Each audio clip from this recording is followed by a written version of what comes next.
ফেরাউন বলে, ও আসিয়া, তুমিও কি আমাকে ছাড়া অন্য কাউকে আল্লাহ মানো কিনা? আসিয়া বলে, ও ফেরাউন, তুমি তো জানো না আমি এর বহুত আগেই মানে ফেলেছি। এরে ফেরাউন, কারণ তুমি তো আসল খোদা না, তুমি তো খোদা হতে পারো না, কারণ তোমাকে আমার আল্লাহ বানাইছে। ফেরাউন দৌড় দিয়া বন্ধু হামানের কাছে চলে গেছে, যায়া বলে, ও বন্ধু হামান, আমার স্ত্রী তো আমাকে খোদা মানে না। হামান বলে, এটা আবার কেমন কথা? খোদার স্ত্রী যদি খোদাকে খোদা না মানে, তাহলে তো বাকি কেউ খোদা মানবে না। এখন হামান বুদ্ধি দিচ্ছে যে তাকে তো রাখা যাবে না, আসিয়াকে রাখা যাবে না। তুমি এক কাম করো, তুমি বাড়িতে যাইয়া আগে তাকে জিজ্ঞাসা করবা ঈমান ছাড়ে কিনা। যদি দেখছো ঈমান ছাড়ে, তাহলে শাস্তি দেওয়ার দরকার নাই। আর যদি দেখছো ঈমান যদি না ছাড়ে, তাহলে বাড়িতে যাইয়া তুমি তাকে উত্তপ্ত বালির মধ্যে শোয়াইয়া সূর্যটার দিকে চোখগুলো দিয়া দিবা, মাথাটা দিয়া দিবা। এইবার ফেরাউন বলে, তারপরে কি করব? হামান বলে, তারপরে স্টেপ আমি বলে দিব, আগে এটা সেই শাস্তি দাও। এইবার ফেরাউন বাড়িতে যায়। বাড়িতে যাওয়ার পর বলে, ও আসিয়া, তুমি ঈমান ছাড়বা নাকি শাস্তি দিব? আসিয়া বলে, কি শাস্তি দিবা? যতই শাস্তি দাও ঈমান আমি ছাড়বো না। এবার ফেরাউন বলে, ওরে আসিয়া, তাহলে তোমাকে ওই মরুভূমির উত্তপ্ত বালির মধ্যে শোয়াইয়া তোমার মাথাটা চোখগুলো সূর্যের দিকে দিয়া দিব। বলে, দেও, তা তো অসুবিধা নাই। এইবার ফেরাউন ওই আসিয়াকে উত্তপ্ত বালুর মধ্যে নিয়া, ওখানে যখন নিয়া যায়, ওই উত্তপ্ত বালির মধ্যে শোয়াইয়া দিছে। উত্তপ্ত বালির মধ্যে যখন শোয়াইয়া দেয়, এইবার বলে, ও আসিয়া, ঈমান ছাড়বা কিনা বল। আসিয়া বলে, আমি ঈমান ছাড়বো না, যতই আমারে কষ্ট দেও। সূর্যটাও সূর্যের দিকে মাথা দিয়া রাখছে, তারপর আসিয়া ঈমান ছাড়ে না। এইবার ফেরাউন হামানকে বলে, ওরে হামান, আসিয়া তো এখন ঈমান ছাড়ে না। এইবার হামান বলে, তাহলে এক কাজ করো, ওই উত্তপ্ত বালির মধ্যে রাখিয়া আসিয়া সমস্ত শরীরে ফেরেক মারিয়া, ফেরেক সমস্ত শরীরে দেও। এই জন্য তো আল্লাহ বলো, ফিরআউনা জিলাউ থা। ওই ফেরেকওয়ালা ফেরাউনকে দিকে খেয়াল কর। এরে আল্লাহর গোলাম, এইবার আসিয়াকে যখন ফেরেক দেয়, আসিয়া কষ্ট সহ্য করে, তারপরও আসিয়া ঈমান ছাড়ে না। এইবার ফেরাউন বলে, ও আসিয়া, এখনো সময় আছে, সময় থাকতে তাড়াতাড়ি ঈমান ছেড়ে মুসার রবকে ভুলে যাবে। আসিয়া বলে, ওরে ফেরাউন, যতই আমারে কষ্ট দেও, শুনে রাখো, আমি ঈমান কখনো ছাড়তে পারবো না। এইবার হামানকে বলে, ও বন্ধু হামান, আসিয়া তো এখনো ঈমান ছাড়ে না। বলে, তাহলে এবার বেলেট নিয়ে যাও। বলে, বেলেট দিয়া কি করব? বলে, আসিয়ার সমস্ত শরীরের চামড়াগুলো বেলেট দিয়া উঠে। এইবার ফেরাউন যখন বেলেট নিয়ে যায়, আসিয়ার শরীর থেকে চামড়াগুলো বেলেট দিয়া টানে। তারপরও আসিয়া ঈমান ছাড়ে না। আসিয়া বলে, ও ফেরাউন, যতই আমারে কষ্ট দেও, আমি ঈমান ছাড়ব না। এক পর্যায়ে আসিয়ার সমস্ত শরীর থেকে এবার যখন সমস্ত চামড়াগুলো উঠায়া নেয়, খালি গায়ে আসিয়াকে ওই উত্তপ্ত বালির মধ্যে শোয়া রাখছে। তারপর আসিয়া ঈমান ছাড়ে না। এইবার ফেরাউন বলে, ও বন্ধু হামান, আসিয়া তো এখন ঈমান ছাড়ে না, এখন আমি কি করব? বলে, এবার তুমি আসিয়ার সামনে একটা বড় একটা পাথর নিয়ে তাকে হত্যা করে দাও। এইবার ফেরাউন একটা পাথর নিয়ে যায়, ওই পাথর নেওয়ার পর আসিয়া দেখে দেখে হাসে। এতক্ষণ যত শাস্তি দিছে মুখ দিয়া আল্লাহ আল্লাহ বাইর হইছে, কিন্তু এখন দেখতে যাচ্ছে আসে। এইবার ফেরাউন বলে, ওরে আসিয়া তুমি কেন হাসো? বলে আমি আল্লাহর কাছে 3টা দোয়া করছি।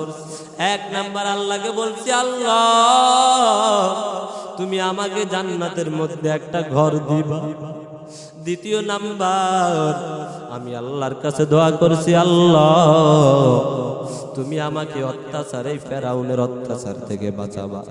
3 নাম্বার দোয়া করছি, ও আল্লাহ এই ফেরাউনের সম্প্রদায়ের অত্যাচার থেকে আমাকে তুমি বাঁচাও। আমি 3টা দোয়া করার সাথে সাথে আল্লাহ পাক রব্বুল আলামিন সাথে সাথে আমার দোয়া কবুল করে নিয়েছে। ফেরাউন বলে, ওরে আসিয়া তারপরও হাসার কারণটা কি? এইবার আসিয়া বলে, ও ফেরাউন হাসার কারণ কি জানো? কারণ আল্লাহ পাক আমাকে জান্নাতের মধ্যে যেই ঘরটা দিবে, আমি তাকায়া দেখতেছি আল্লাহ পাকের ফেরেশতারা ওই জান্নাতের ঘরখানা আমার চোখের সামনে নিয়ে আসছে। ওই জালেম ফেরাউন সাথে সাথে তাকে পাথরটা মেরে হত্যা করে দিয়েছে। তাহলে এবার একটু চিন্তা করেন,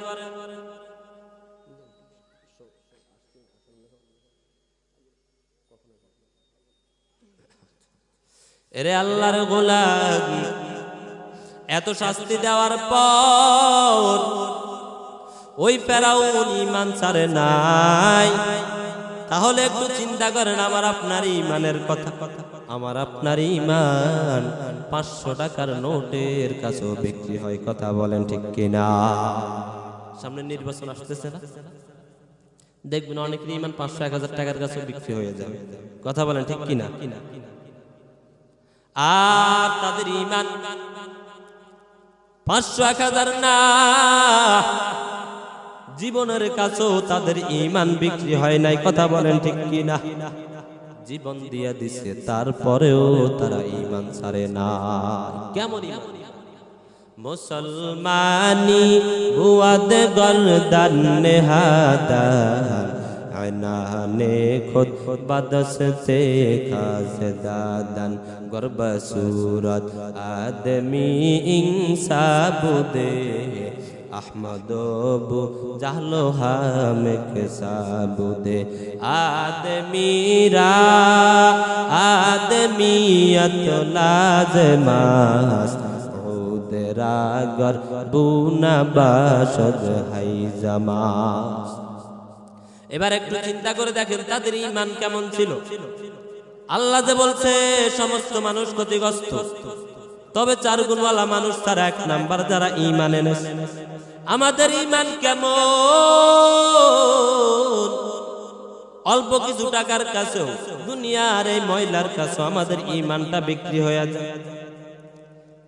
এই ঈমান নিয়ে আমরা কত গুনাহ করি, অথচ সাহাবীরা অনিচ্ছাকৃতভাবে যদি একটু গুনাহ করে ফেলতো তার জন্য কাঁদতে কাঁদতে শেষ হয়ে যাইত। আল্লাহর নবীর সাহাবী সালাবাতুল আনসারী রাদিয়াল্লাহু তাআলা আনহু, অল্প বয়সী সাহাবী, আল্লাহর নবী তাকে অনেক ভালোবাসেন। ওই সাহাবীও নবীকে ভালোবাসেন।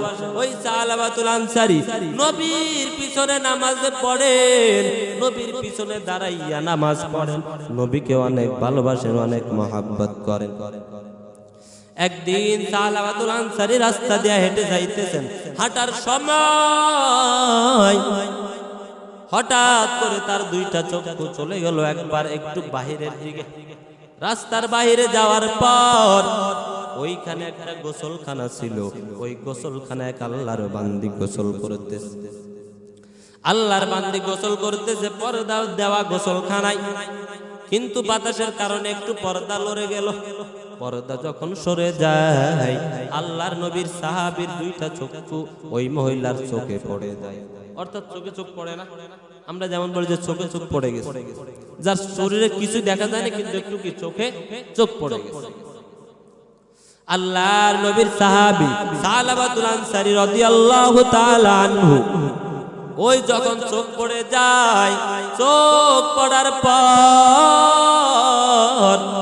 আল্লাহর নবীর সাহাবীর টেনশন শুরু হয়ে গেল, আমি কি করব।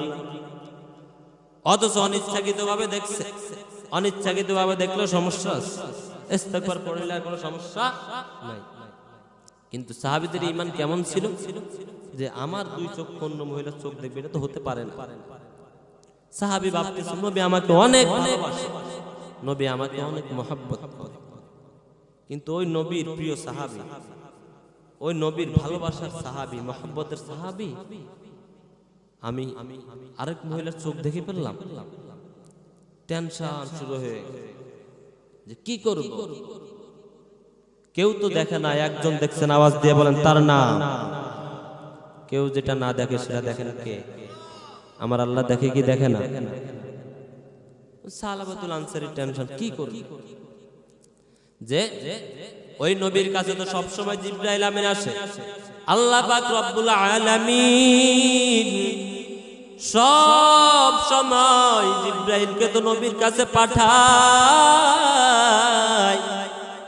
যদি আমার খবরটা জিবরাইলের মাধ্যমে নবীকে জানায় দেয়, তাহলে তো নবী জেনে যাবে, এই চিন্তা চলে আসে। সালাবাতুল আনসারী রাদিয়াল্লাহু তাআলা আনহু বলে আমি আর তার সামনে যাব না, আমি নবীর সামনে যাব না, কারণ এই দুই চক্ষু দিয়ে অন্য নারী দেখছে, সাহাবী আবার কেমনে যাবে, আবার যদি নবী জেনে যায়। এবার সাহাবী আর এলাকায় থাকবে না, কান্না করতে করতে এলাকা ছেড়ে চলে যায়। এলাকা ছেড়ে যাওয়ার পর অনেক দূরে চলে গেল। অনেক দূরে যখন চলে যায়, একটা পাহাড়ে উঠে সালাবাতুল আনসারী কান্না করতেছে আর বলতেছে, ও দয়ার মালিক, আমার মতো গুনাহগার এই দুনিয়ায় আর কেউ নাই। ও আল্লাহ, আমি বড় জালেম, আমি বড় গুনাহগার বান্দা। এটা বলে বলে কান্না করতেছে। ওইদিকে নবী সালাবাতুল আনসারীকে একদিন, দুই দিন, 3 দিন, 1 মাস হয়ে গেল, দেখে না। মাস পার হয়ে যায়, সাহাবাকে দেখে না। হঠাৎ করে একদিন আমার আপনার নবী বলে, ও সাহাবীরা বলো, আমার সাহাবা কই? বলে, ও পয়গম্বর, আমরাও তো আপনার সাহাবাকে অনেক দিন যাবত দেখি না। বলে, আমার সাহাবাকে একটু খোঁজ খবর নিয়ে দেখো, আমার সাহাবার একটু খবর নেও, দেখো কোথায় আছে। সাহাবীরা তার এলাকায় চলে যায়। এলাকায় যাওয়ার পর সাহাবার খোঁজ নেই। বলে, সাহাবা কই? বলে, সাহাবা তো অনেক দিন যাবত নাই। এইবার এলাকায় যখন থেকে না পাইয়া আবার নবীর কাছে চলে আসে। নবীর কাছে এসে বলে, ও পয়গম্বর, আপনার ওই সাহাবী সাহাবাকে তো পাইতেছি না। বলে, কোথায় খুঁজছো? বলে, এলাকায় খুঁজছি, পাই না। এইবার ওমর রাদিয়াল্লাহু তাআলা আনহু বলে, ও পয়গম্বর, আপনি টেনশন করিয়েন না, আপনি চিন্তা করিয়েন না, আমি যেই প্রকার হোক, যেই ভাবে হোক না কেন, আমি সাহাবা রাদিয়াল্লাহু তাআলা আনহুকে আমি আপনার সামনে উপস্থিত করব। হযরত ওমর রাদিয়াল্লাহু তাআলা আনহু জিম্মেদারি নিয়েছেন। হযরত ওমর রাদিয়াল্লাহু তাআলা আনহু তার সাথে কিছু সাহাবী নিয়ে চলে যায় এলাকার বাইরে। এলাকার বাইরে অনেক দূরে যাওয়ার পর ও একটা জঙ্গলা পাইলো, একটা জঙ্গলের কিনারে চলে যায়। ওখানে যাওয়ার পর দেখতেছে অনেকগুলো রাখাল। বলতেছে, ও রাখাল ভাই, এখানের মধ্যে সালাবাতুল আনসারীকে তোমরা দেখছো কিনা? এই নামে একজন সাহাবীকে দেখছো কিনা? তারা বলে, নাম তো আমরা জানি না, তবে আমরা দেখি দিনের বেলা যখন হয় একজন সাহাবী, একটা যুবক এলাকায় এসে এসে ঘুরে আর কান্না করে। বলে তারপরে কই যাই? বলে তারপরে ওই যে পাহাড় দেখতেছো ওই পাহাড়ে চলে যাই। এইবার হযরত ওমর রাদিয়াল্লাহু তাআলা আনহু সাথে যে সাহাবীরা আছে তাদেরকে নিয়া ওই পাহাড়ে যখন চলে যাই, পাহাড়ে যাওয়ার পর দেখতেছে ওই সাহাবা কান্দে আর বলে আল্লাহ আমার মতো গুনাহগার বুঝি কেউ নাই। এইভাবে আল্লাহর কাছে বলে বলে কান্না করে। হযরত ওমর বলে ও সালাবা এই দিকে আসো। সালাবা বলে না না আমি যাব না। হযরত ওমর বলে ও সালাবা নবীর কাছ থেকে আমি নবীর কাছে ওয়াদা দিয়ে আসছি, আমি যেই প্রকার হোক না কেন আমি তোমাকে নবীর দরবারে নিয়ে যাব, অতএব আমার সাথে চলো। এইবার সালাবা বলে আমি বড় অপরাধী হয়ে গেছি, আমার মতো বড় অপরাধী কেউ নাই, কেউ নাই, কেউ নাই, অতএব আমি যাব না, তোমরা চলে যাও। হযরত ওমর বলে ও সাহাবা যত অপরাধ হোক না কেন আগে নবীর সামনে চলে। অনেক বুঝানোর পরে সাহাবা যখন রাজি হয় সাহাবাকে নিয়ে নবীর সামনে চলে যায়। সাহাবাতুল আনসারী রাদিয়াল্লাহু তাআলা আনহুকে নবীর দরবারে নেওয়ার পর আমার আপনার নবী বলে ও সাহাবা আমাকে এতদিন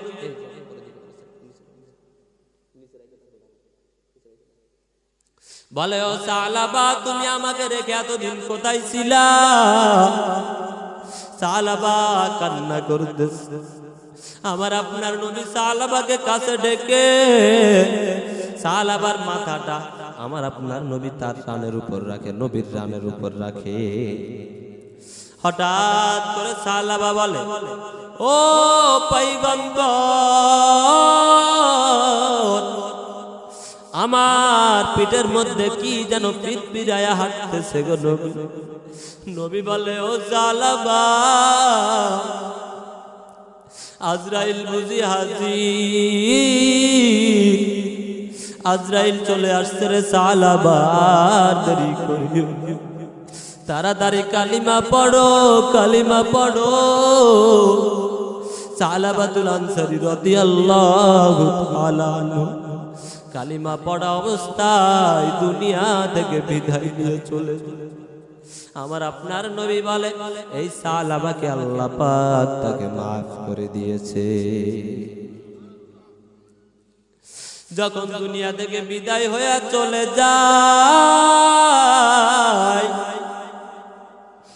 ওই গোসল করার পরে যখন খাটে করে যখন সালাবাকে জানাজা দেওয়ার জন্য নিয়ে যায়, জানাজা দেওয়ার জন্য যখন নিয়ে যায় সব সাহাবীরা পুরা পায়ে ভর দিয়া দিয়া হাঁটে, কিন্তু আমার আপনার নবী বৃদ্ধাঙ্গুলির উপর ভর দিয়া দিয়া হাঁটে, পুরা পায়ে ভর দেয় না।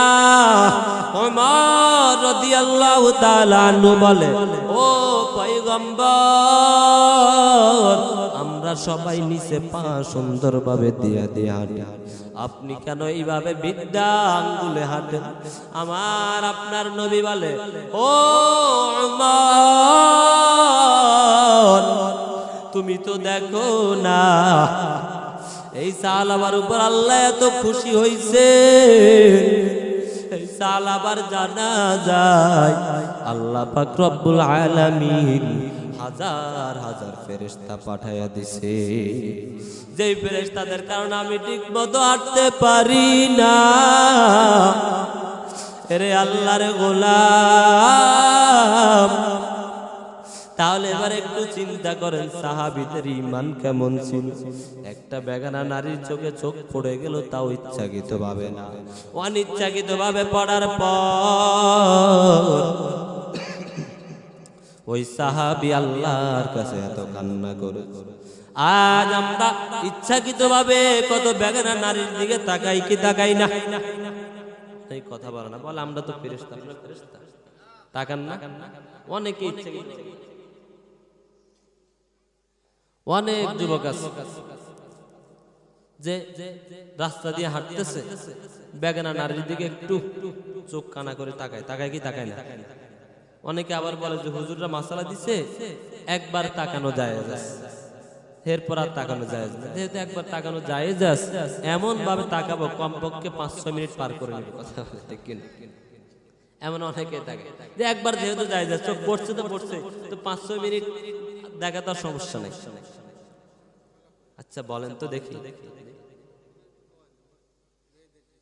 তাহলে এই জন্য মাসালা তো এইভাবে না। মাসালাটা হলো আপনি যদি ভুলে একবার দেখেই পেলেন, সাথে সাথে চোখ সরায় ফেলবেন, আস্তাগফিরুল্লাহ পড়বেন, ইস্তেগফার পড়বেন, যে আমি দেখে ফেলছি, হায় হায় কি করলাম। অনিচ্ছাকৃতভাবে চোখ পড়তেই পারে, তার মানে এই না আপনি তাকায় থাকেন। এই জন্য যুবক ভাইরা,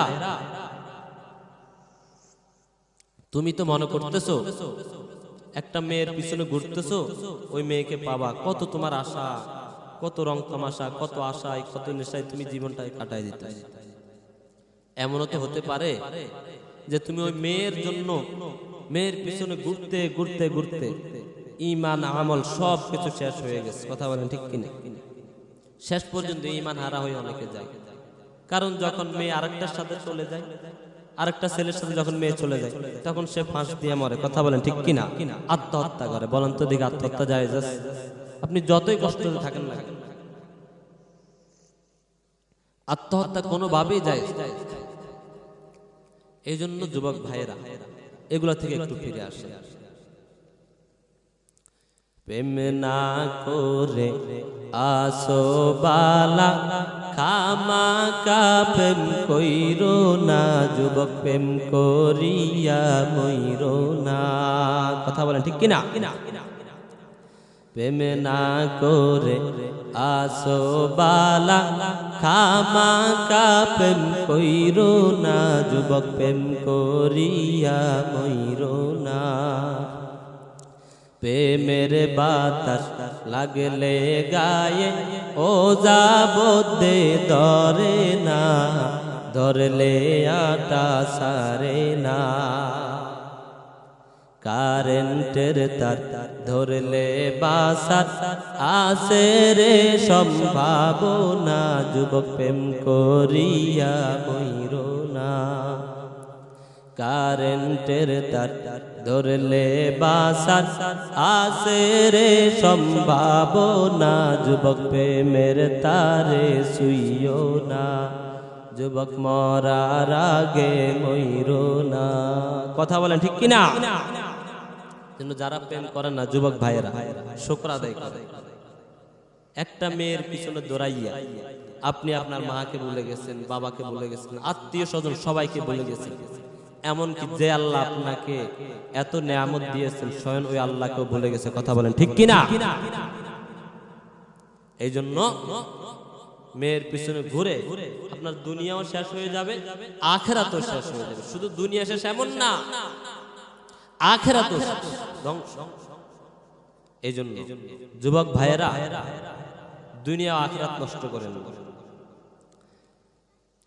এই জন্য আল্লাহ পাক রব্বুল আলামিন সময়ের কসম খাইয়া বলে, ও বান্দা, দুনিয়ার মধ্যে যত মানুষ আছে সব মানুষ ক্ষতিগ্রস্ত, এক নাম্বার। তবে ওই বান্দারা ক্ষতিগ্রস্ত না যারা 4 গুণের অধিকারী হবে। কয় গুণ? ভুলে গেছে? 4 গুণওয়ালা মানুষ ছাড়া সব মানুষ কি ক্ষতিগ্রস্ত? এক নাম্বার ইল্লাল্লাযীনা আমানু, এক নাম্বার যারা ঈমান এনেছে তারা কখনো ক্ষতিগ্রস্ত হবে না। 2 নাম্বার যারা নেক আমল করে।